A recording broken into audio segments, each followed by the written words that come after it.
Hey guys, তোমরা কেমন আছো? আশা করি ভালো আছো। আর আমিও খুব ভালো আছি। তো আগের ভ্লগে দেখেছিলে যে আমি আমার শ্বশুরবাড়িতে এসেছিলাম। তো সেদিন রাত্রে আমি আর বাড়িতে ঢুকিনি, কারণ ঘরের তো অবস্থা ছিল না, আমি জানি। তার জন্য সেদিন রাত্রে আমার কাকি শাশুড়ির বাড়িতেই আমরা সবাই ছিলাম, রাতে সবাই মিলে। তো পরের দিন সকালে আমি একটু ঘরে গিয়েছিলাম, গিয়ে একা একাই একটু একটু পরিষ্কার করলাম, কারণ পরে আসলে জানি বেশি জানি কষ্ট না হয়। কারণ অনেক দিন পর আসা হলো, তো ঘরের খুবই অবস্থা খারাপ ছিল। তো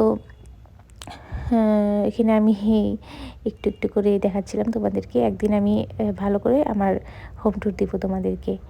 তো রুমের যা অবস্থা ছিল, তো একটু একটু করলাম। করার পর দুপুরে তো আর রান্নাবাড়া করিনি বাড়িতে।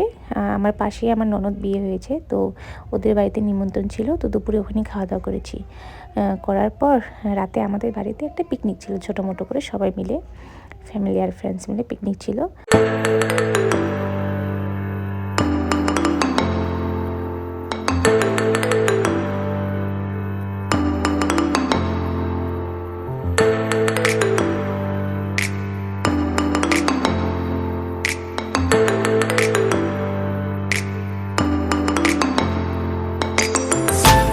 ওখানে খাওয়া দাওয়া করার পর সবাই মিলে একটু আড্ডা দিলাম। তারপর সন্ধ্যার দিকে আমি বাড়িতে এসেছিলাম।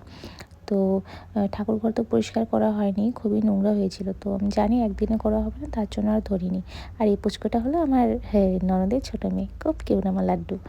তারপর বাড়িতে গিয়ে মা বাবার ফটোর সামনে একটু ধূপধুনা দিলাম, মানে আমার শ্বশুর শাশুড়ি মা। আর রাতে পিকনিক ছিল আমাদের বাড়িতে, তোমাদেরকে তো বললাম। তো ভ্লগটা এইটুকুই ছিল। তো পিকনিকের ক্লিপ আমি অ্যাড করে দিচ্ছি লাস্টে, তোমরা দেখে নিও। তো এই ভ্লগটা এইটুকুই ছিল, আশা করি তোমাদের ভালো লাগবে। আর নেক্সট ব্লগে তো দাদার বিয়েই তোমাদেরকে দেখাবো। তো খুব তাড়াতাড়ি দাদার বিয়ে আসছে, তো স্টে